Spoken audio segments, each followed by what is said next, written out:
మరి కాసేపట్లో ఇటు పాకిస్తాన్లో అమెరికా ఇరాన్ చర్చలు జరగబోతున్నాయి. ఇప్పటికే ఇటు పాకిస్తాన్ చేరుకున్నారు ఇరాన్కి సంబంధించిన ఆఫీషియల్స్, అలాగే అమెరికాకు సంబంధించిన వైస్ ప్రెసిడెంట్.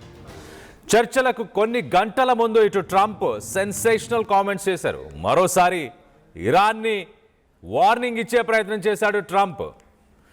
రాబోయే చర్చల్లో గనక ఇరాన్ పెట్టే కండిషన్స్కి ఒప్పుకోకపోతే మా యుద్ధ నౌకలు రెడీగా ఉన్నాయి, ఈసారి ఎంత డిస్ట్రక్షన్ని సృష్టిస్తామంటే ఊహించలేరు అంటూ చెప్పుకొచ్చే ప్రయత్నం చేశారు.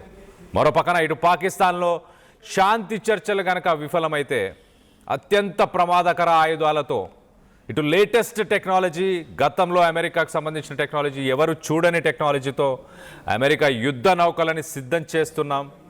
ఇరాన్పై దాడి ఏ స్థాయిలో ఉంటుందో మీ ఊహకే వదిలేస్తున్నాను అంటూ ఇటు ట్రంప్ ట్వీట్ చేశారు.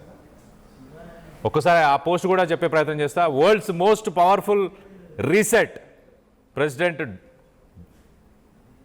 Donald Trump. సో మొత్తం మీద వరల్డ్స్ మోస్ట్ పవర్ఫుల్ రీసెట్ అంటే something is going to happen.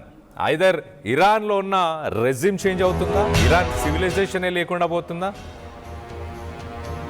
ఇటు మరో పక్కన లెబనాన్ పైన ఇజ్రాయెల్ దాడులను కంటిన్యూ చేస్తూనే ఉంది. పీస్ టాక్స్ అయిన వారం రోజుల తర్వాత ఇజ్రాయెల్ అలాగే లెబనాన్కి సంబంధించిన పీస్ టాక్స్ని నేను కండక్ట్ చేస్తానంటూ ఇటు ట్రంప్ చెప్తున్నాడు.